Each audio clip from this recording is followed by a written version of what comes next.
यक्ष ने धर्मराज युधिष्ठिर से किए थे, और उस समय उन्होंने जो प्रश्न किए थे वो तो 100 थे, लेकिन मैं केवल 10 प्रश्न पूछना चाहता हूं। और आप पूछिए, इस सपा बसपा कांग्रेस के प्रत्याशियों से प्रश्न पूछिए, ये प्रश्न से पूछिए और उनसे बोलिए कि कांग्रेस सपा बसपा को देश के अंदर, कांग्रेस को लगभग 60 से 65 वर्ष तक शासन करने का अवसर प्राप्त हुआ था।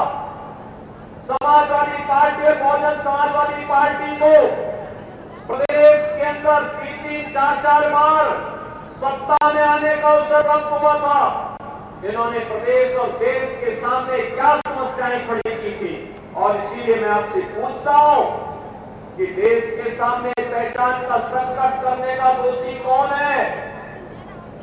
देश के सामने सुरक्षा का संकट पैदा करने वाले कौन दोषी हैं?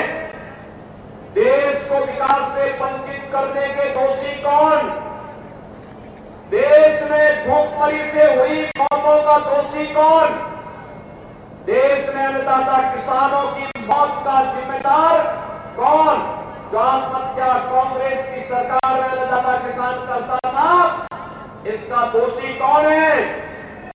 सपा बसपा कांग्रेस की सरकार में तुष्टीकरण की नीति, घातक नीति के कारण हुए दंगे, निर्दोष लोगों की मौतें और व्यापारियों को हुए नुकसान के दोषी कौन? भ्रष्टाचार की भीषण समस्या के कारण भारत का विकास जो बाधित हुआ, इसका दोषी कौन? पलायन और बेरोजगारी की समस्या के कारण 2014 के पहले जिन नौजवानों ने पलायन किया था, उनके जीवन के साथ खिलवाड़ हुआ था, इसका दोषी कौन है? बिजली और पानी से जनता जनार्दन को वंचित करने वाले कौन वे लोग हैं? क्या कांग्रेस इसका जवाब दे पाएगी? उसका दोषी कौन है? और अंत में बहनों और भाइयों, जो 10वां प्रश्न है वो ये कि इतने दशकों तक शासन करने के बाद भी कांग्रेस सपा बसपा आपकी आस्था के साथ खिलवाड़ करती रही, इसका दोषी कौन है?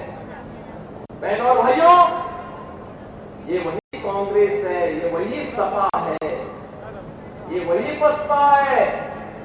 जब सत्ता में आए थे तब कहते थे, कांग्रेस के लोग कहते थे राम हुए ही नहीं, समाजवादी पार्टी के लोग कहते थे कि अयोध्या में परिंदा भी पर नहीं मर सकता।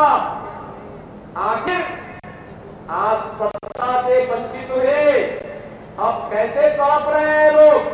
जैसे बिन पानी मछली तड़पती है, अगर सत्ता के लोग रह नहीं सकते। आप सोचिए समाजवादी पार्टी के हाल को देखिए। कल्याण सिंह जी का पूरा जीवन उत्तर प्रदेश के विकास के लिए, श्री राम जन्मभूमि के लिए समर्पित था, और स्वर्गीय कल्याण सिंह जी की जब मृत्यु हुई, समाजवादी पार्टी ने अपने संवेदना के एक भी शब्द नहीं व्यक्त किए। कल्याण सिंह जी प्रदेश के पूर्व मुख्यमंत्री, राज्यपाल, और उनकी दुखद मृत्यु पर समाजवादी पार्टी के पास संवेदना के एक भी शब्द नहीं। कल्याण सिंह जी की मृत्यु हुई, मैं स्वयं गया था, मैं सेपाही गया था, लखनऊ भी गया था, सेपाही भी गया था, श्रद्धांजलि देने के लिए गया था। लेकिन बहनों और भाइयों, ये समाजवादी पार्टी के वही लोग एक माफिया की मौत पर कैसे घड़ियाली आंसू बहाते हैं, आपने अभी देखा होगा। एक माफिया के मरने पर हत्या पड़े गए माफिया के जो लोग हिंदुओं के मरने पर संवेदना न व्यक्त कर सकते हो और माफिया के मरने पर हत्या पड़ते हो, क्या उनको सत्ता में आने का अधिकार है? क्या उनको सत्ता में आने का अधिकार है? क्या ये लोग जाति का सहारा लेंगे, लेकिन परिवार तक सीमित हो जाएंगे। आपने देखा होगा समाजवादी पार्टी में एक ही परिवार के सब लोगों को नहीं करते, अपने ही परिवार के सब लोग, परिवार के बाहर कोई नहीं है, परिवार के बाहर सोच ही नहीं है, जाति का सहारा लेंगे। लेकिन बहनों और भाइयों, घूम फिर करके परिवार में आएंगे। और ये तो महाभारत की धरती है, महाभारत के रिश्ते देखने तो उसके सबसे अच्छे नमूने समाजवादी पार्टी के लोग हैं। वहां सभी पात्र महाभारत के मिल जाएंगे। और इसीलिए मैं आप सबसे कहने के लिए आया हूं, कांग्रेस और सपा बसपा का जो हिडन एजेंडा है उनके घोषणा पत्र से उजागर होता है। वे फिर से प्रदेश को, देश को दंगों की आग में झोंकना चाहते हैं, भारत का विभाजन की आधारशिला रखना चाहते हैं। मेरठ के बाद भारतीय जनता पार्टी की सरकारों ने सुरक्षा का, निवेश का, रोजगार का जो बेहतर माहौल बनाया है, इसमें बैरियर बनकर के लोग आए हैं। हमें देश के विकास में किसी को बैरियर नहीं बनने देना चाहिए। अगर कांग्रेस सपा चाहती, कांग्रेस चाहती देश की आजादी के तत्काल बाद अयोध्या में राम जन्मभूमि के भव्य मंदिर के निर्माण का मार्ग प्रशस्त हो गया होता। कांग्रेस ने तो कहा राम हुए ही नहीं, यानी हमारे आराध्य देव को अपने स्वयं की जन्मभूमि के लिए प्रमाण जुटाने पड़े। लेकिन सत्य को कोई जुटला नहीं सकता है। अंततः वही हुआ, अयोध्या में राम मंदिर का निर्माण हुआ है ना। क्या ये कांग्रेस सपा बसपा के लोग कर पाते क्या? क्या ये लोग कर पाते क्या? आतंकवाद की समस्या का समाधान ये लोग कर पाते क्या? नक्सलवाद की समस्या का समाधान ये लोग कर पाते क्या? भ्रष्टाचार पर प्रहार कांग्रेस सपा बसपा के लोग कर पाएंगे क्या? सुरक्षा का माहौल दे पाएंगे क्या? और माफिया से निपटने का काम ये लोग कर पाएंगे क्या? अरे तो माफिया और दंगाइयों को अपने गले का हार बना करके घूमते थे। और तो भारतीय जनता पार्टी की सरकार है जो माफिया कल तक सत्ता का सरपरस्त बन करके आम जनता को, व्यापारी को, बेटी को तबाह करता था। आज गले में तख्ती लटका करके घूमे घूमे फिर रहा, कहता साहब जान बदस तो एक बार बस ठेला लगा कर इन माफिया अपराधियों को ठेला लगाने के लिए मजबूर कर दो। मेरठ कैसे ये करना सिखाओ इनको, नहीं तो ये लोग के आपा पर टकैती डालेंगे, कमजोर लोगों को तबाह, व्यापारियों से रंगदारी वसूली करेंगे, नौजवानों के हाथों में तल लहराने का काम करेंगे। हमें नौजवानों के हाथों में तमचा नहीं, हमें उसके हाथ में टैबलेट देना है, टैबलेट, जिससे वह एक स्मार्ट यूथ के रूप में देश के विकास में और मोदी जी के विजन के अनुरूप विकसित भारत के निर्माण में अपना योगदान कर सके। हमें व्यापारी से रंगदारी वसूली करने वाले लोग नहीं चाहिए। व्यापारी को स्वनिधि देने वाली सरकार चाहिए, स्वनिधि का तोहफा देने वाली सरकार चाहिए। हमें गरीब और कमजोरों की लैंड पर कब्जा करने वाले माफिया नहीं चाहिए।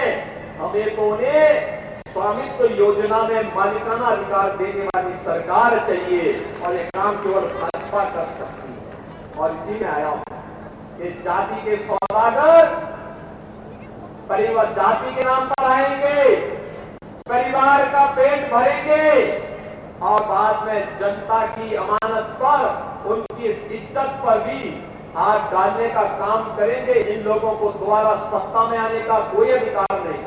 और बहनों और भाइयों, कांग्रेस का मैनिफेस्टो, इंडी गठबंधन का, कांग्रेस सपा का जो मैनिफेस्टो है, ये तो एक खतरनाक बात को आकर्षित ध्यान आकर्षित करता है। ये कहते हैं अपने मैनिफेस्टो में, जो बाबा साहब भीमराव अम्बेडकर ने कहा संविधान बनाते समय उन्होंने कहा धर्म के आधार पर आरक्षण नहीं हो सकता, आरक्षण का लाभ अनुसूचित जाति जनजाति के लोगों को ही मिलेगा। और मंडल कमीशन की रिपोर्ट के बाद आपकी पिछड़ी जाति के लोगों को इसका लाभ मिलेगा। लेकिन कांग्रेस और सपा गठबंधन क्या कहती है? ये कहती है कि हम लोग ऐसी व्यवस्था करेंगे कि पिछड़ी जाति और अनुसूचित जाति के आरक्षण में से कुछ हिस्सा काट करके ये मुस्लिम को देने का कुछ प्रयास करने जा रहे हैं। क्या आप इसको सफल होने देंगे? क्या हिंदुओं के हक में डकैती डालने की छोड़ देंगे? क्या इन्होंने पहले देश को बांटा, आज ये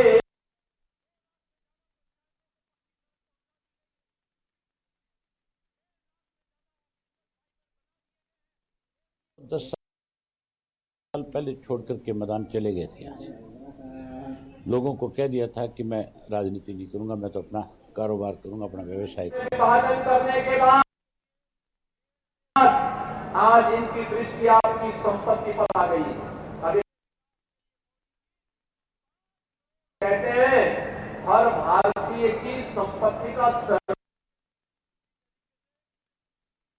करवाएंगे, सर्वे करा करके फिर ये कहेंगे कि इस पे एक विरासत टैक्स लगेगा और विरासत टैक्स के आधार पर क्या कहेंगे कि आपके बाप दादों की तो संपत्ति होगी, घर होगा, खेत होगा, खलिहान होगा, फिर उसमें कहेंगे कि इसमें से आधा संपत्ति में विरासत टैक्स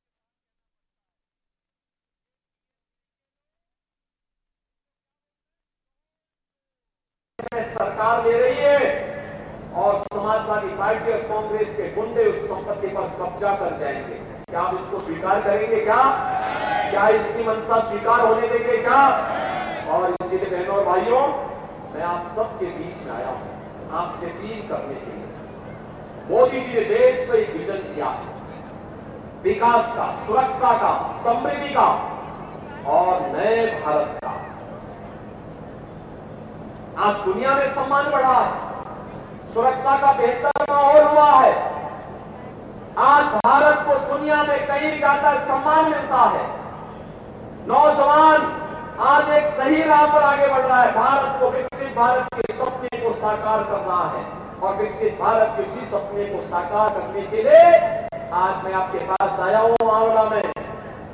धर्मपाल जी ने कई बार प्रयास किया कि मैं यहां आऊं। पिछले विधानसभा चुनाव में मैंने कई बार प्रयास किया था, कार्यक्रम नहीं बन पाया। आज बहनों और भाइयों, मुझे यहां आने का अवसर प्राप्त हुआ है और इसीलिए मैं आप सबका आह्वान करूंगा, हम लोग किसी के बहकावे में ना आए। जो देश के लिए है हम उसके साथ में, जो देश के साथ में हम उसके साथ में, क्योंकि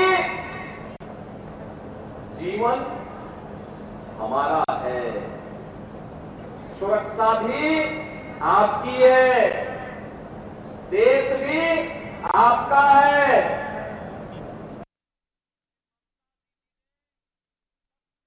तो जब देश आपका, सुरक्षा आपकी, वोट आपका, तो सरकार भी तो आप ही की होनी चाहिए।